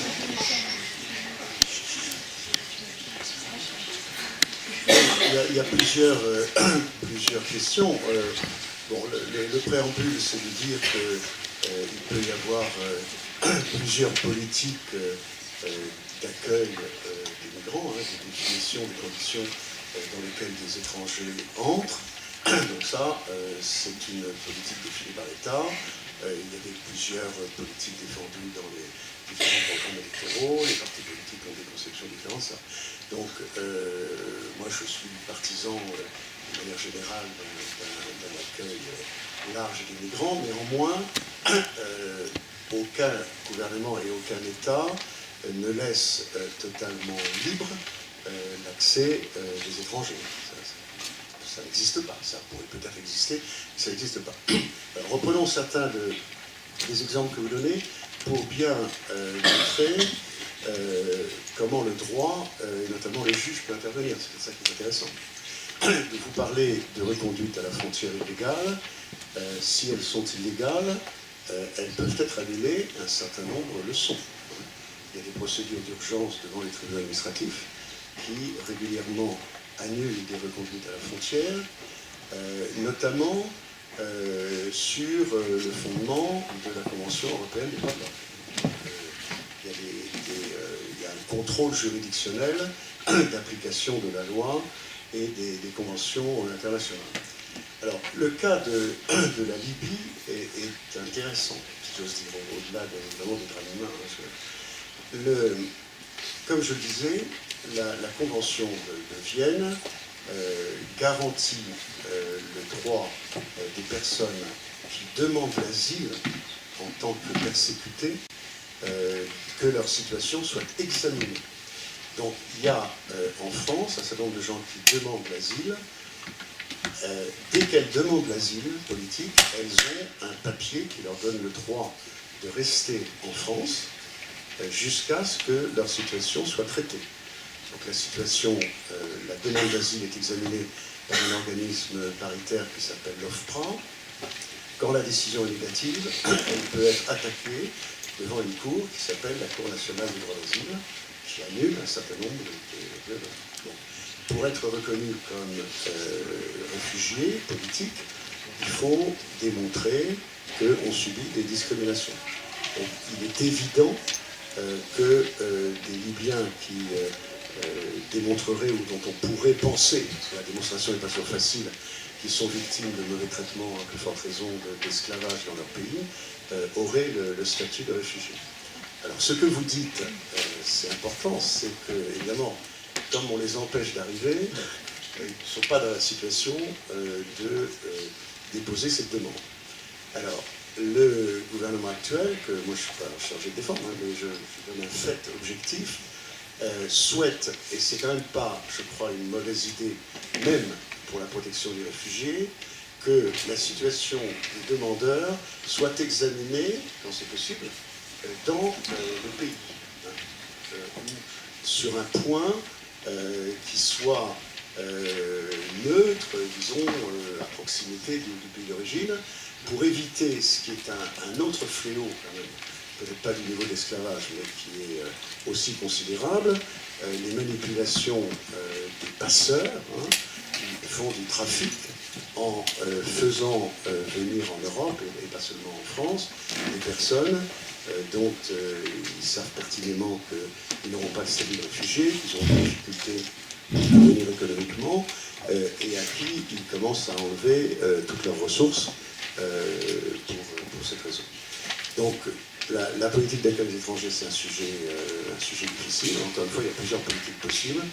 L'Union européenne a essayé d'appliquer, à l'initiative de l'Allemagne, il faut dire, pas spécialement de la France dans un premier temps, une politique de répartition des réfugiés qui arrivent très nombreux par la Turquie et par la Grèce, de façon à ce que chacun, que pas certains pays les plus proches des flux, par exemple l'Italie, qui supportent seuls cette difficulté. C'est vrai que ça fonctionne plus ou moins bien et parfois fort mal, sous la pression des tribunaux publics. C'est là où on rejoint les préoccupations de l'UNESCO, d'expliquer quand même que l'accueil des étrangers ne peut pas être l'accueil de tous les étrangers, mais le principe doit être que l'accueil des étrangers est une valeur de l'humanité, en attendant que ce soit une valeur de citoyenneté. Disons que, parce que la situation, la façon de gérer la migration, comment un peuple décide d'accueillir, les conditions, la réglementation, la pratique réelle au quotidien, entre les individus, entre voisins, jusqu'aux institutions, règles, procédures de contrôle de l'application des règles. On est là dans la citoyenneté en action, et où on met en application les principes universels. Et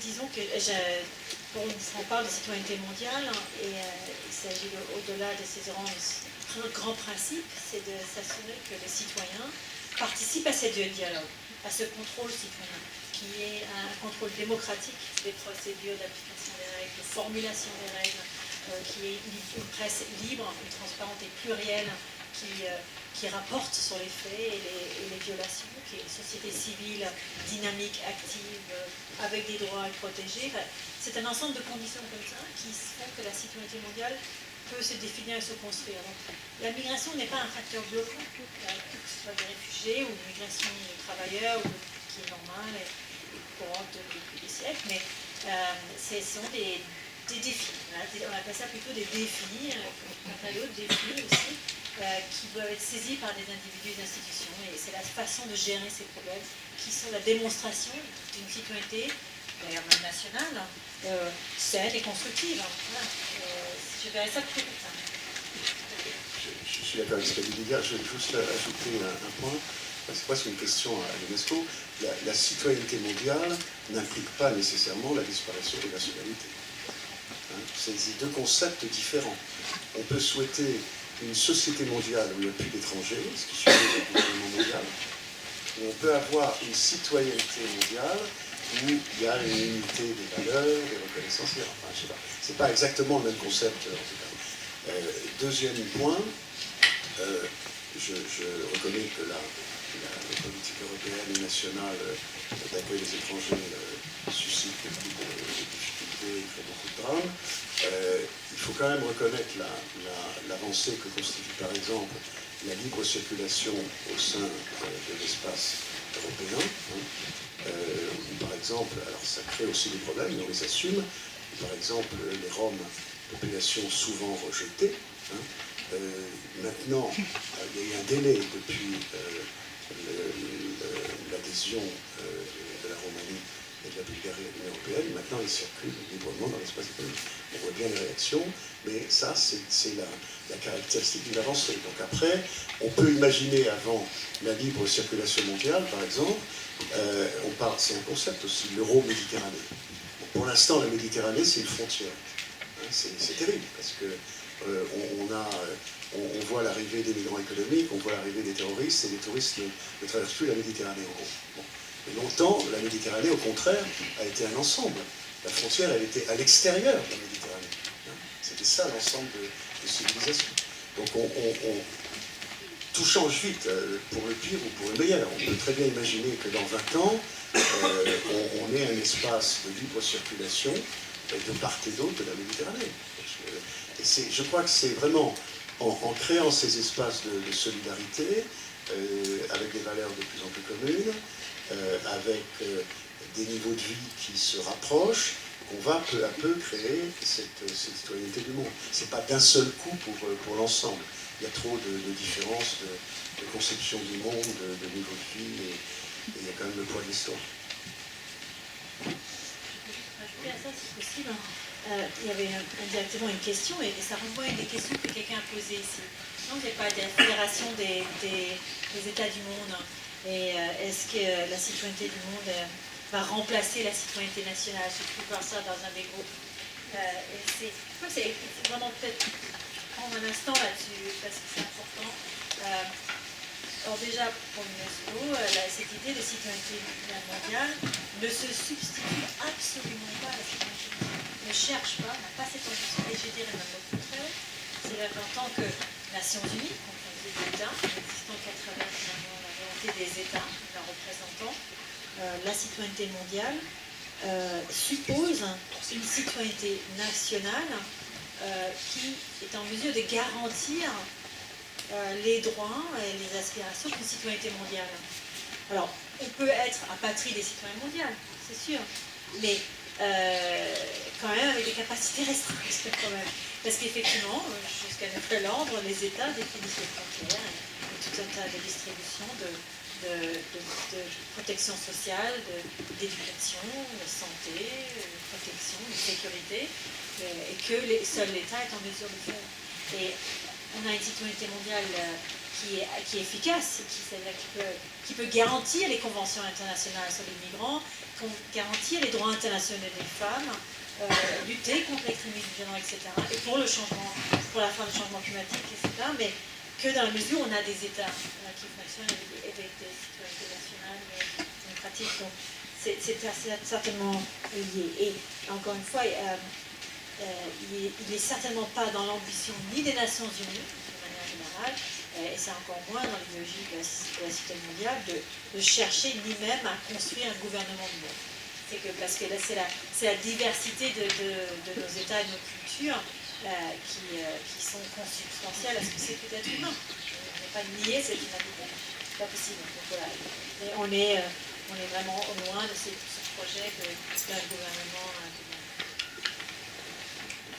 Juste un petit mot, on pourrait résumer en disant que vous êtes, comme nous d'ailleurs, détenteur de 3 citoyennetés. 2 citoyennetés juridiques, vous êtes citoyen français et citoyen européen, ça c'est clair, avec une contrepartie politique, vous votez, et une citoyenneté qui n'est pas juridique, c'est la citoyenneté mondiale. Mais les 3 coexistent. Merci. Est-ce que une autre question?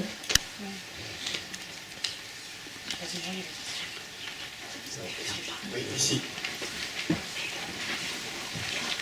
Et justement, par rapport à ce que monsieur disait, est-ce que la citoyenneté nationale ne serait pas tout de même un frein à cette citoyenneté mondiale? Puisque d'un regard extérieur, on dirait qu'il y a toutes les valeurs que tout le monde prône, qui sont l'égalité, cette liberté, mais justement, dès qu'on rapporte à une question économique, on a l'impression que cette notion de liberté, elle n'est plus égale. Là, c'est le droit de venir en France, le droit à la liberté, le droit de ne plus être dans un pays, le droit de ne plus être esclave, tout simplement. Mais pourtant, si la France, quelque part économiquement, elle n'est pas prête à accepter cette liberté égale aux autres, si elle est un frein pour elle. Est-ce que vous n'avez pas vraiment l'air d'accord sur 2 points de vue? Vous avez 2 points de vue qui semblent assez différents tout de même s'ils se rejoignent sur des valeurs de liberté. C'est vrai que les migrants arrivant en France, ils ne demandent pas l'accès forcément à la nationalité française, ils demandent à la citoyenneté française, c'est plutôt une citoyenneté mondiale justement qu'ils souhaitent.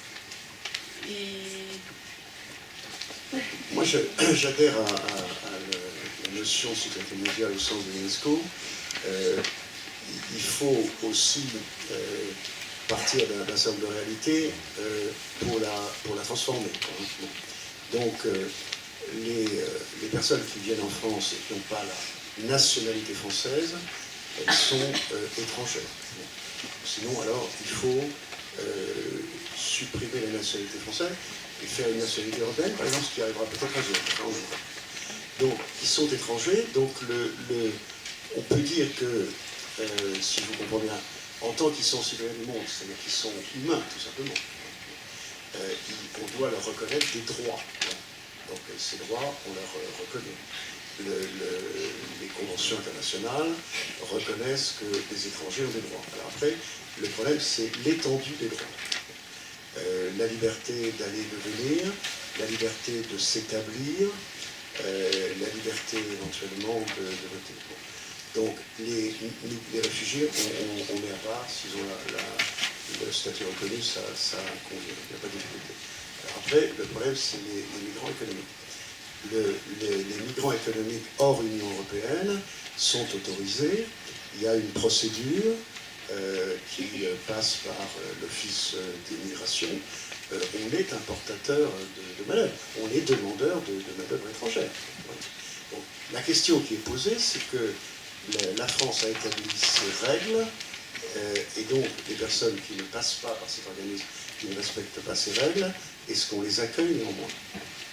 Donc ils sont, quand on peut entrer en France, ils entrent, ils restent au-delà des délais qui sont prévus par la loi, donc ils sont dans une situation irrégulière. Qu'est-ce qu'on fait? Parfois ils trouvent un travail, donc ça c'est un motif de régularisation. Parfois ils font venir leur famille, et il y a eu longtemps, il y a encore dans une certaine mesure, des règles restrictives pour le regroupement familial. Les juridictions ont annulé la plupart des refus au nom de la Convention européenne des droits de l'homme, qui est le droit de vivre avec sa famille. Donc on a des cercles successifs. Après, la question est de savoir si il y a une limite, c'est-à-dire s'il y a des personnes à qui on dit ben non, vous n'avez pas respecté les règles pour rentrer en France et vous ne les respectez toujours pas, et donc vous n'êtes pas bienvenu en France, ou si on dit ben, ça fait rien, on va régulariser, comme les États-Unis d'ailleurs l'ont fait longtemps, il y a des régularisations périodiques, mais en même temps des règles. Donc c'est une question compliquée, c'est une question à la fois de capacité économique, parce qu'en même temps, accueillir des personnes qui ne trouveront pas de travail, c'est pas toujours l'idéal pour leur situation. C'est aussi une capacité de la population, une capacité politique, une question d'éducation. Moi, je redis ce que je disais tout à l'heure. Je suis personnellement partisan d'une législation libérale sur l'accueil des étrangers et d'une pratique large pour la régularisation des personnes en situation irrégulière. Mais je crois qu'aucun État n'autorise librement l'installation des étrangers sans règles, et je pense que c'est difficile de le concevoir.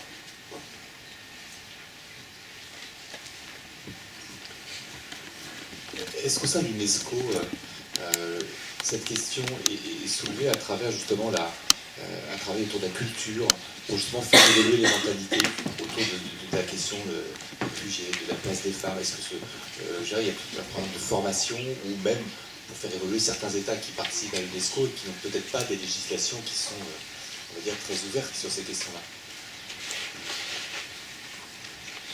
Tout à fait. L'UNESCO justement est engagé sur le terrain de l'éducation, mais aussi et surtout est connu pour ce travail sur la culture. J'imagine vous connaissez tous le patrimoine mondial, vous avez d'ailleurs un lien un peu symbole de ce patrimoine universel. Et autour de cette idée de culture, on parle non seulement de bâtiments, de culture, matériel, mais surtout ce que c'est que cette culture, la culture au sens abstrait, cette façon de vivre ensemble. On fait une définition de la déclaration de Mexico, c'est cette culture entendue comme fait anthropologique. Comment on vit ensemble, la manière de se vivre ensemble. Et la vision que cherche à promouvoir l'UNESCO, c'est que cette diversité culturelle est d'abord intrinsèque à l'humanité. C'est-à-dire que ce n'est pas aspiré, c'est un fait. Voilà, nous sommes tous, il est d'abord en nous-mêmes, dans nos histoires familiales, il y a une diversité. On n'est pas tous sensibles à cette diversité. Plus on s'éloigne d'une culture, on a tendance à faire les amalgames. Par exemple, je suis canadienne. Ici en Europe, on dit oh, vous êtes des Américains. Et je dis ah ben non, c'est pas pareil. Un Canadien, un Américain. Mais au Canada, et on rentre au pays, on va dire, quand on va me dire tu es Canadien, je dis ah non, je suis franco-canadienne. C'est la communauté des francophones au Canada. On va au Québec, on va dire ah mais non, mais tu n'es pas franco-canadienne, tu es plutôt ontarienne, tu n'es pas québécoise, c'est francophone du Québec. Au Québec, on dit ah mais tu n'es pas de Montréal, la grande ville. Voilà, donc je pense que toute culture connaît ces distinctions. Donc pour dire qu'on est tous différents, voilà, et que cette différence est consubstantielle à l'humanité. Et donc on cherche à travers nos programmes sur la culture à promouvoir cette idée que c'est la richesse de l'humanité. Et elle doit être préservée, et pas au sens du patrimoine préservé, dans le temps, figé dans le temps, mais valorisé, célébré dans nos cultures, à travers l'éducation, la reconnaissance des patrimoines matériels, c'est-à-dire les traditions culinaires, les expressions, les théâtres, les chants, la poésie, les écrits. Et c'est un peu en reconnaissant et en valorisant cette diversité culturelle comme quelque chose de foncièrement humain.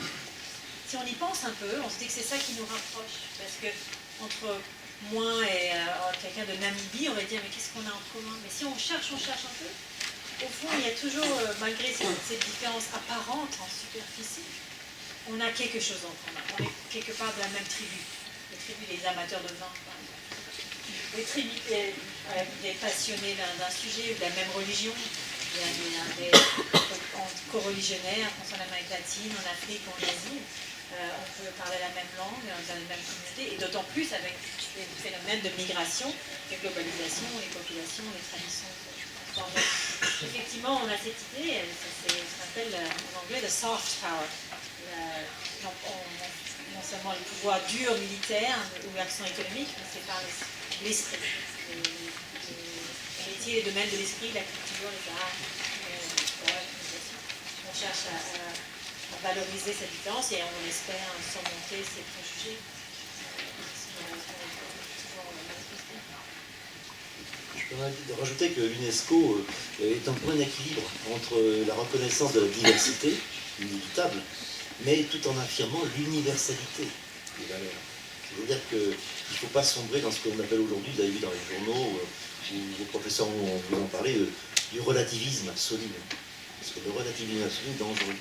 De ce fait, l'UNESCO reconnaît, développe, approfondit la diversité, je dirais, mais tout en maintenant l'universalité de certaines valeurs.